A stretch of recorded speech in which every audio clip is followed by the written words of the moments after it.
welcome to the show. I'm Assemblymember Angelo Santa Barbara. Today we are going to talk about a fantastic program that has to do with science and technology. We have joining us George Relusco from Mohonasen High School. Thank you. Welcome to the show. Thank you for being here today. And joining you, we have high school senior Corey Keegan. George, welcome to the show. We're happy to have you here. Tell us about this fantastic robotics program that I came to see a demonstration of not too long ago. Okay. Well, first off, let me just thank you for inviting myself and the team to come here and give us the opportunity to talk to you about the program. My pleasure. This is one of my favorite subjects. As you know, I was an engineer in my my previous life, and I love science and technology. Great. So. My goal and the goal of our program at Mohonasen High School Technology Department is we want to get kids excited about pursuing careers in the field of STEM, science, technology, engineering, and mathematics. And the way we do that in our program is we have a course that we call Engineering Design and Development, which is offered to seniors. And what we do in that course is we give the students a big open-ended problem that they have to solve that requires them to work together as a team, to develop creative problem-solving skills, and to learn how to communicate and collaborate along the process of doing that. And that's really, in real, the engineering profession, that's exactly what happens, and I think that's what makes this program so great. This is one of the most amazing programs I've seen, because the students actually get to build something that's really incredible. It's a working robotic machine. Tell us about how they start, what the process is. They virtually start from scratch, from nothing. Right. This process starts, it actually starts in September of the beginning of the school year, where we're competing in a competition. It's a national competition that's run by First Robotics, and they have multiple levels of competition, and we compete at the level that's called the First Tech Challenge. And what the First organization does is in September they release the requirements for that year's competition. So every year it changes, and the students learn about what the requirements are, and then their job is to work as a team to brainstorm for ideas, come up with a design, build prototypes along the way, multiple versions of prototypes, test them, and ultimately to compete against other teams from throughout New York State. So overall, that's what they do. And the team consists of high school students. And how many members are on the team this year? So this year we had a total of 9 members. We had 6 seniors, and this is the first year that we've had some junior members because our group was small. So we included a few juniors who will be coming back for next year's team. And the model that we use for the robotics team is very similar to how a sports team is structured. So we have a team captain, we have a co-captain, and then each individual on the team has a specific role that they play, a specific job that they have to do, and they work together towards the common goal. And as the school year goes on, they work towards finishing this project and building the robot that I seen demonstrated. Corey, what was it like working on this project? It's very unique. It's nothing really like anything else. I mean, it is a team, so you're going to be with a lot of people, which is fun. But it's just it's really hands-on. It's just everyone's working together, and it's just a totally different experience than what you could find pretty much anywhere else. And what was your specific role? Did you have a part of the project that you worked on? Yeah, I was the head programmer, so I typed up the code and everything. I used Robot C for that. That was a really enjoyable experience. That was something new I had never done before. So that got me exposed into programming, and I was looking into other possibilities I could do with that. And what would you say, what was your biggest challenge when you started this project? My biggest challenge, probably when I first started understanding just the basic code of the language for the coding, which it's a little difficult at first, but I'd like to say that I'm at least like pretty good at it. Well, and you know, you kind of, the learning that the phase, as the project went on, you felt like you were learning about engineering. Yeah. We use the design process, which is what real engineers use. So that it's like almost being like a real engineer, kind of, minus the pay. It's a great experience, and it's something that I wish I could have gotten involved with when I was learning when I was going through high school and learning engineering. So George, as the instructor running this program, what was your biggest challenge? Did you find that the students, you know, do you kind of guide them along, or are you directly involved with the process? So I see my role as being, I line up resources and I point students in the right direction. Yeah. But my philosophy with this course is that the students do all the work themselves. So anything that has to be designed, anything that has to be built, I try to push that responsibility onto the students as much as possible, because I think that's really where the learning happens. Yeah. And I try to hold everybody accountable, you know, to deliver their part of the project, because this truly is a team effort, and everybody really does have to contribute and deliver their part.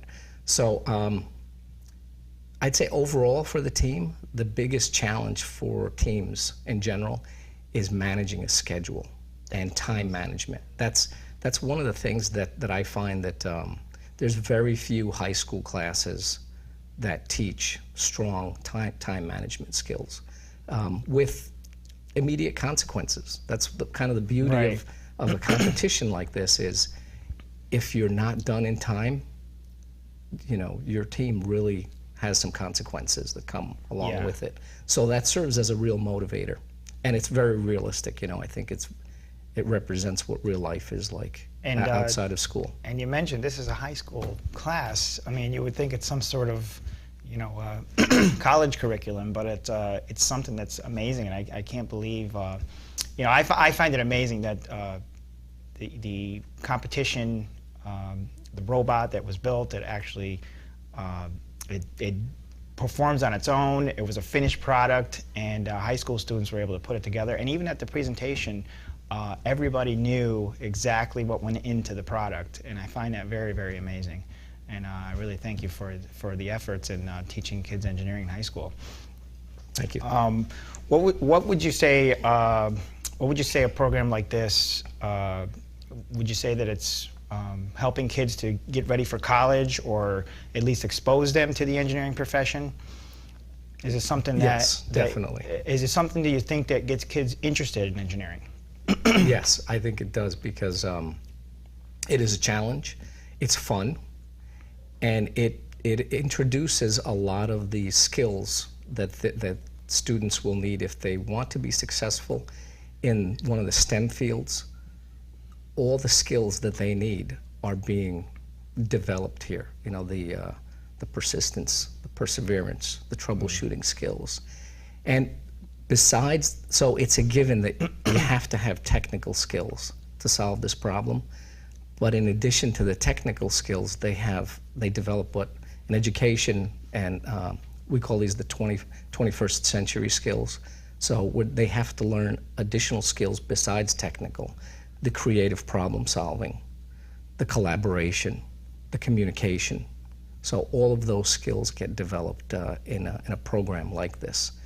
And this is not the first year, because I remember seeing this demonstration last year. How many years has this been going on? So I've been teaching the robotics, or I introduced the robotics into a course, into my senior level capstone course 3 years ago. Okay. Prior to that, I still taught the capstone course, but I taught it differently. Students had to actually pick their own problem to solve. And I did that for several years, but I found that tying in the robotics competition with the course actually fit very well. And Corey, being part of this program, how has it changed your experience in high school? Is it something, do you think you are more interested in engineering? Is it something you want to pursue? Or is it at least something that is going to help you as you move along in your education? Well, like Mr. Lusko said, it does build time management skills and all the things necessary to be a good engineer. It gives you an insight of what your future job could be, and it just interested me further in the field I want to be in. Working with your teammates, do you feel like you've learned about each other and learning about what your strong points were? And what about things like coming up with an idea and somebody disagreeing? How did you guys resolve those types of problems? Well, at the beginning of the year, not all of us knew each other, so that was new, and we basically learned different things about each other as the year went on, what not to do to get other people angry, and stuff like that. But if we, basically when we started the year, everything was on the table. If you had an idea, just put it on the table, and we'll basically evaluate it with all the other ideas and see what works and which doesn't. And George, as far as, of course this is a high school program, as far as grading, what are some of the things that impact, all right, this team is A quality, B quality? Is it different categories, or is it an overall pass-fail, or is it different things that you're looking for? So everybody gets an individual grade, okay. And I do try to set up deliverables for each person so that everybody has to contribute a certain aspect towards the project. Some of the grading is shared as a team grade, but one of the big components of grading for this course is the final presentation, which you attended. Which we saw, yeah. And you were one of the evaluators. So what we have the students do at the end of the year is they prepare a formal presentation where they present to a panel of engineers. And the engineers are evaluating and critiquing and giving the students feedback at the end of the presentation. And I actually take their grade sheet, and their final is actually based on the grades that the engineers gave them. So my grade, my personal grading or evaluation of them might count as 10% of their final. I see. And the panel were people working in the field, or they had worked in the field, yes, in the engineering profession, and listening to the different parts of the program. It's really nice. It kind of connects the community with the program, really. Yes. It was great to see the demonstration. And now, is that demonstration on YouTube anywhere where people can check it out, or? Not yet. We will have that on YouTube before the school year. And I know the Mohonasen website, mohonasen.org. Yes. People can check out the program online as well. We're going to take a short break. When we come back, we're going to talk to another team member, and we're going to talk more about this fantastic program at Mohonasen High School. We're going to take a short break. When we come back, there'll be more. In the small town of Elmira, New York, a boy was born into an all-American family. The odds of him achieving his dream in the fashion industry? 1 in 23 million. The odds of having a child diagnosed with autism? 1 in 88. I am Tommy Hilfiger, and my family is affected by autism. Learn more at autismspeaks.org/signs. Packers. Viking. Packers. Viking. Viking. Red state. Blue state. Vegan. Carnivore. We come from different places. Uptown. Downtown. Night owl. Early bird. We come to different conclusions. Half empty. Half full. But when we live united, we create real, lasting change in the building blocks of life. The education, income, and health of our communities, Live. our families, United. even the person next to us. Live united. Real change won't happen without you. So give, advocate, volunteer, live united. Sign up at liveunited.org.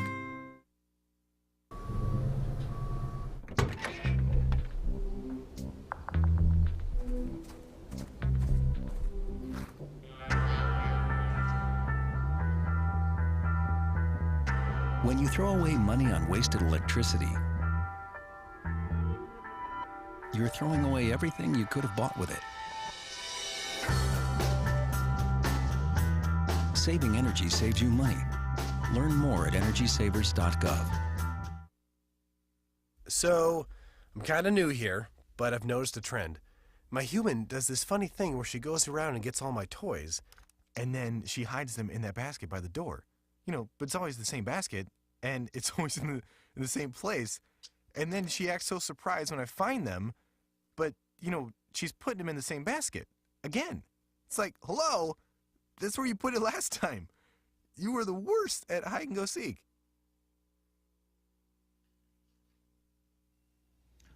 Welcome back to Assembly Update. I am Assembly Member Angelo Santa Barbara. My district office is at 1170 Riverfront Center, Amsterdam, New York, 12010. I can be reached by phone at 518-843-0227 or by email at santabarbara@assembly.state.ny.us.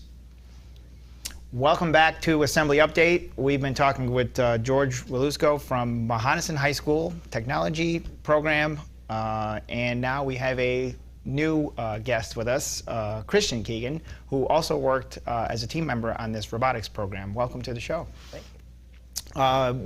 We had talked to Corey about his role and how he learned to work with others and all of the various aspects of the program. What was your experience like building this robot with your team members, with your peers?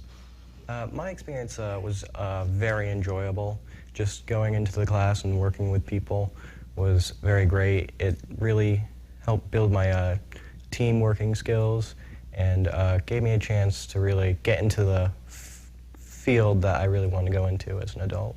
And you each had specific roles, and Corey talked a little bit about his role. What was your section of the project, your responsibility? I was in charge of building what's referred to as a subsystem. For this particular one, we needed to take rings off racks and put them on other ones. So I was in charge of constructing our arm and our ramp for lifting other robots. And I guess that's something we didn't talk about. What was the goal of the robot? Because I know you had those rings. Maybe we could just tell the audience, what was the goal? What did you have to accomplish in this competition? What was the purpose of the machine? Basically, we're building a robot to try and take rings off a rack and put it on another one. That would give us points, and if we got enough points, we would win the game. Also, during the last 30 seconds of the match, there was a lifting part where if you get another robot to mount yours, you can get points for every inch off the ground, which was another way to score points as well. So basically you're competing with other robots all at the same time, picking up rings and hanging them on a rack. And how did you guys do in the competition? We placed 16th out of 37th. So. 37 teams, okay. And what was it like competing, what did you find it was like competing against other robots that you had never seen?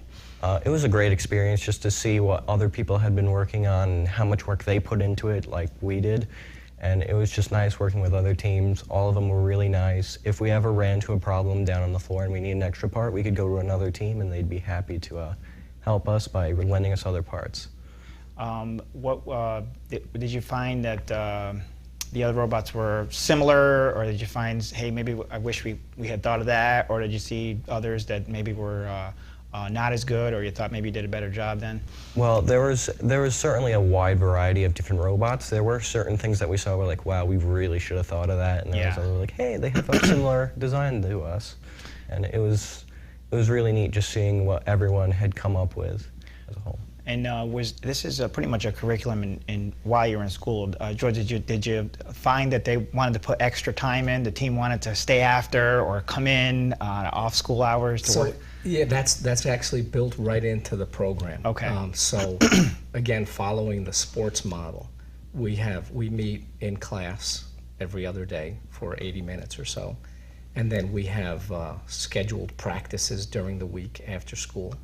We have scrimmages that we attended over the weekend, and we went to places like SUNY IT and Pace University for our scrimmages. And then the tournament was at Pace University, which is in Westchester County. So there's a fair amount of travel involved in this, a lot of coordination and help that we received from the parents to get the students, to and from the scrimmages and the tournament. And did you? I find this as an exciting program. Did you find everybody was really excited and really involved in their roles? Oh yeah, definitely. There's nothing like a competition. That's why I think it's a very clever way that FIRST has done this. Is they purpose, as Americans, we're obsessed about sports and competitions. Why not turn that into a technology-related competition similar to sports, so we could get the same level of excitement about education that we can about sports. And the learning kind of happens on its own at that point. Right, exactly. And the nice thing about it is I think that a lot of people don't even realize just how much they're learning while they're having fun. If you had to do it over again, is there anything you would do differently, or do you think things went pretty good, or is there improvements that you think you would have liked to see the team take on? There's always something that we could have done differently. I mean, we probably would have changed up our design a little bit, but for the most part, I think we did quite well. A little bit more planning in the beginning. We did plan quite a bit, and we followed through on those plans, but if we could have made them a bit more specific, I think we would have done a little bit better. Now, during the demonstration, we talked about a logbook journal. Mm-hmm. Tell us about this journal, because I found it very interesting. It's like history, going back and saying, all right, here's how we started. Tell us about how that worked. Well, the journal, basically every day that we were there working on the robot, working as a team, we would write down what we did that day, what we had accomplished, what we were going to do the following day, stuff like that. And it really helped us keep track of everything that we'd done, and at the end of the year we could look back and see how things had evolved. It also gave us a chance to experience what real engineers do, because as engineers you keep a logbook and you write down everything that you do. So it gave us a real taste of what to look forward to in the future. George, I take it that will go into the archives for future students. Yes, for next year. Because the other thing that's nice about the way this tournament is run is the team has multiple ways of scoring points and being evaluated.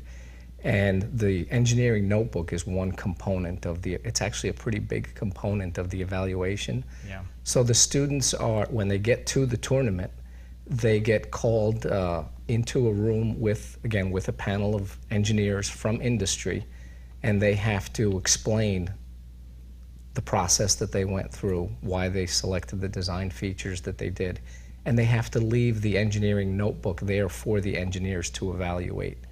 So again, it ties right in. It's a perfect learning opportunity to teach the students the skills that they need to have. Maintaining a journal, maintaining an engineer, a professional engineer is expected to maintain documentation of their work, and that's what they do. The communication skills, the writing, being able to communicate your ideas is actually very important in the profession. One of the things we mentioned is the mentors. Let's talk about the mentors and how that worked. Great. Okay. So the other component to this is the team works with engineering mentors throughout the year. So right from the beginning of the season, this year we had mentors from Bechtel Corporation. Chris Jordan from the Bechtel Corporation worked with our team. Greg Wotzak, retired GE engineer, and AJ Tate, who's a engineering student at Hudson Valley Community College and a former student who graduated last year. He agreed to be a mentor for the team this year. He was our lead programmer last year. So those three individuals would come to the classroom on a regular basis, work with the students, guide them along the process of designing. And the students had to actually communicate with them on a weekly basis. The students were responsible for preparing a weekly update and sending it by email to the mentors to let them know how things are going, how progress is going, what problems do we have, what are we planning to do next week. And I saw, and it's great to see that you had mentors and the community was involved in this project, getting people that are in the profession. I did see that you kept we talked about the log. I also saw a lot of videos during the demonstration. Was there a video log procedure, so to speak, that you kind of updated people, had these videos prepared as the project progressed? Not exactly, but we did take videos. We took all of them and we would put them into a save file and put them where they were, what we did there, and it was really nice because it gave us a chance to look back at what we had done, anything that we might have missed. And it really helped explain the story as you were doing the demonstration. Each of your team members really had an understanding of what they had to do, the problems, and what went into the final product. What was your biggest? We talked to Corey. What was your biggest challenge, you think, as part of this? My biggest challenge, it would have to be just like getting all the parts together to make sure it works well. We always had to have great communication to make sure that we were building it all correctly, because we had multiple people working on the robot. We all had to communicate and share together the robot for putting stuff on, stuff like that, and we all had to communicate. Do you see yourself coming back as a mentor someday? Oh yeah, I would do that in a heartbeat.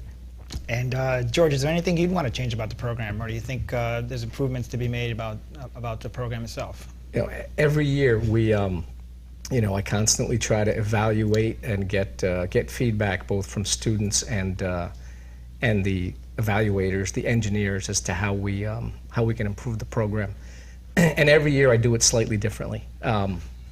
This year, one of the things that we added this year that I think was a good component was there's an outreach piece to this project where the team is expected to reach out into the community and to promote interest in robotics and to promote interest in STEM, primarily with younger students.